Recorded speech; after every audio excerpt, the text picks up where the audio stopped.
Native speakers love using phrasal verbs, so if you want to sound more fluent and natural, adding phrasal verbs to your vocabulary is a great way to start. So here's what we'll do in this lesson. You're going to learn 10 common phrasal verbs, but first you're going to complete a test to see how well you know these phrasal verbs, and then I'll explain every phrasal verb in detail. Let's get started.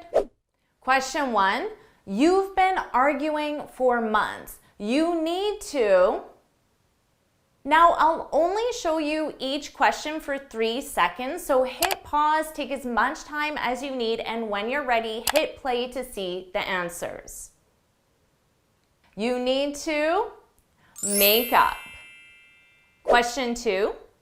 I said we need to diversify our product line, and I stand by that. Question 3, I always have a cup of tea at night to help me after a busy day.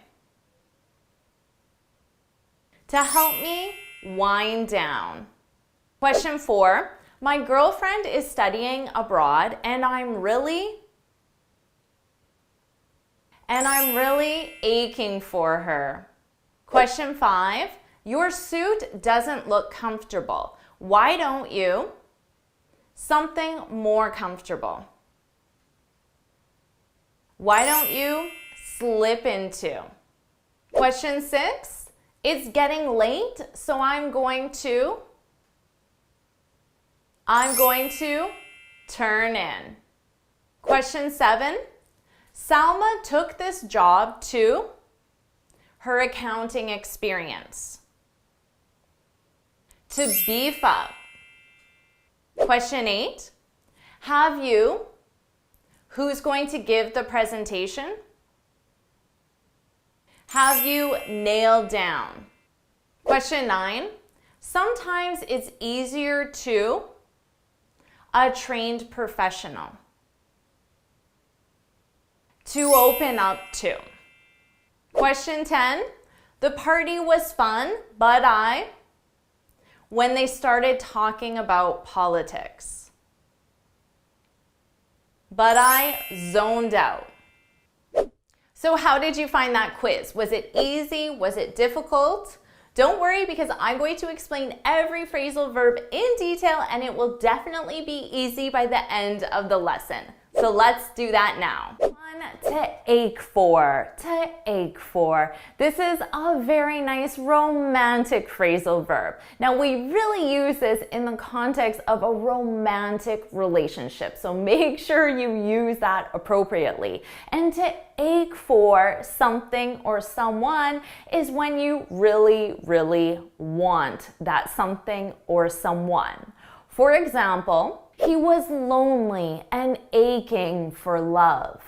So this is perhaps a little more of a poetic phrasal verb. You will probably hear it in novels, stories, movies, TV. He was aching for love. So maybe you won't use that in your vocabulary, but you'll likely hear it in romance movies or romance novels. Now, you may be more likely to use ache for someone. Let's say your husband is overseas on a business trip and he'll be gone for 2 or 3 weeks. You might say, I'm aching for my husband. So if you're talking to your friends, your family, even your colleagues, you could say, oh, I'm really aching for my husband. He's been gone for 2 weeks already. Number 2, to beef up. This is a fun one. When you beef something up, you make it stronger or more important. Now, we do use this in the context of bodybuilders, and they can beef themselves up, become more muscular. So you can use that in a fitness context, but we also use this in more of a business context, perhaps surprisingly, because you might say, I need to beef up my resume. I need to make my resume stronger or more important. I need to beef up my communication skills, for example. Number 3, to make up. And in this context, we're talking about to make up with someone. To make up with someone is when you forgive someone after an argument or a dispute. In a family context, young kids argue a lot, right? And older kids too. But you might say to your son, your daughter, you need to make up with your sister. You need to make up with your brother. You need to make up with your cousin or a friend, and you list a specific person, which means you need to forgive that person. Stop being angry at that person. Stop fighting with that person. So we definitely use this in a social context, a family context, but you can absolutely use this in a professional context. Coworkers fight as well. There are disagreements in companies. So you might say to one coworker, Sally, you need to make up with Mark. You work on the same team. You have to get along. You need to make up with each other. Number 4, to nail down. This is when you understand the exact details of something, or you get a firm decision on something. So let's say you're planning a conference and you have a general idea of the conference. It will take place in summer. It will be on this general topic or theme. But when are the exact dates? What specific topics?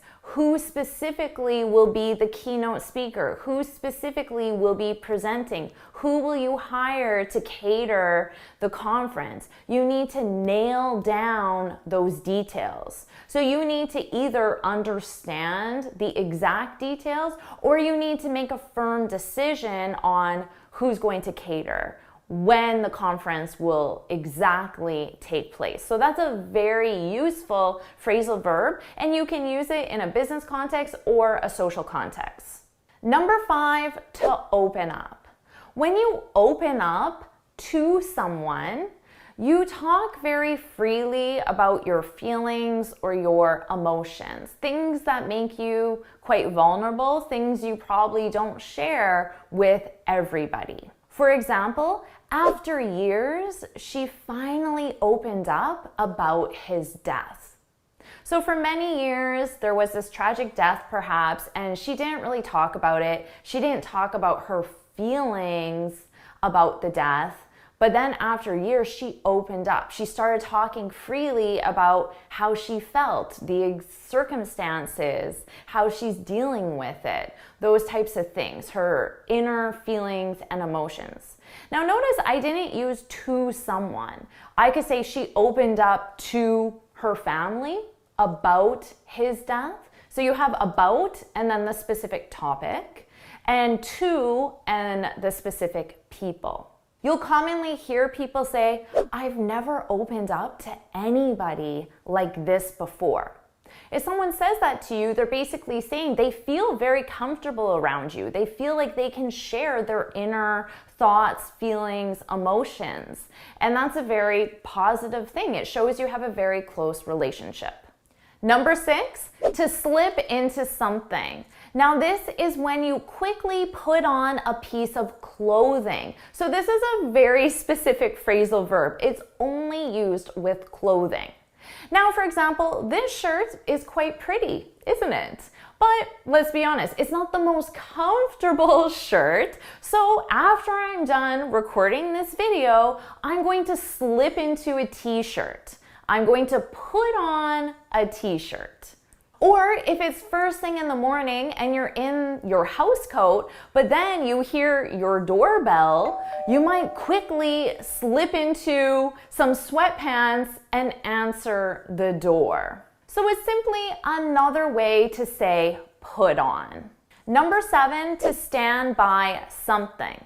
When you stand by something, it's used to show that you still support or believe something. So I might say we stand by our opinion that interest rates need to increase. So that's my opinion, that's my belief. Interest rates need to increase. I stand by that. I still support that. I still believe that.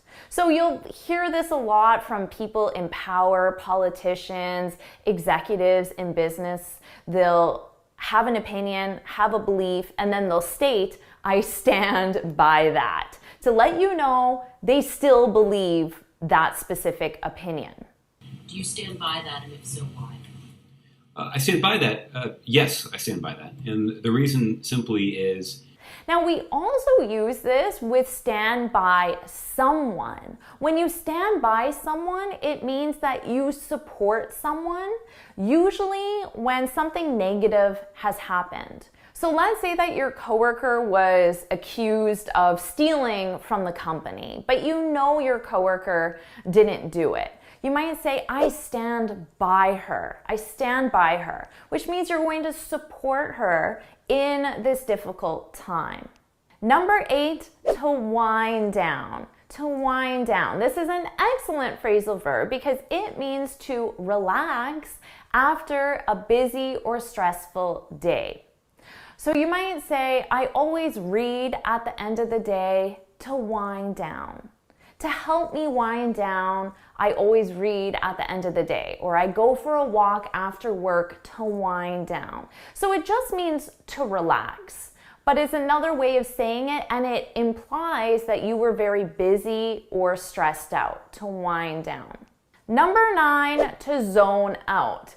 This is when you stop paying attention for a short period of time. Now, we've all done this, especially when we were kids in school and your teacher's talking and you just zone out. Now, generally people zone out because they don't have interest in a particular topic. For example, whenever people talk about sports, I zone out. I just stop listening and I start thinking about something else in my own head, and I'm not listening to the conversation about sports. I zone out. I stop paying attention. But then when the conversation changes, I'll pay attention again. So it's always for that short period of time. Number 10, to turn in. This is a very useful phrasal verb because it simply means to go to bed. It's another way of saying to go to bed, and it's very common. So of course you can say, I'm tired, I'm going to bed. But you can also say, I'm tired, I'm going to turn in. I'm going to turn in. And it's extremely commonly used, so I suggest you use it. You can use it as a suggestion. Hey, it's getting late and you have that job interview tomorrow. You should turn in. You should go to bed. Or you can use it in question form as well. What time did you turn in? What time did you go to bed? Now that you're more comfortable with these phrasal verbs, how about we do that exact same quiz again and you can see how much you've improved. So here are the questions. Of course, hit pause, take as much time as you need, and when you're ready, hit play and I'll share the answers. So you can go ahead and hit pause now. How'd you do on that quiz? Well, let's find out. Here are the answers. Go ahead and hit pause and figure out how you did.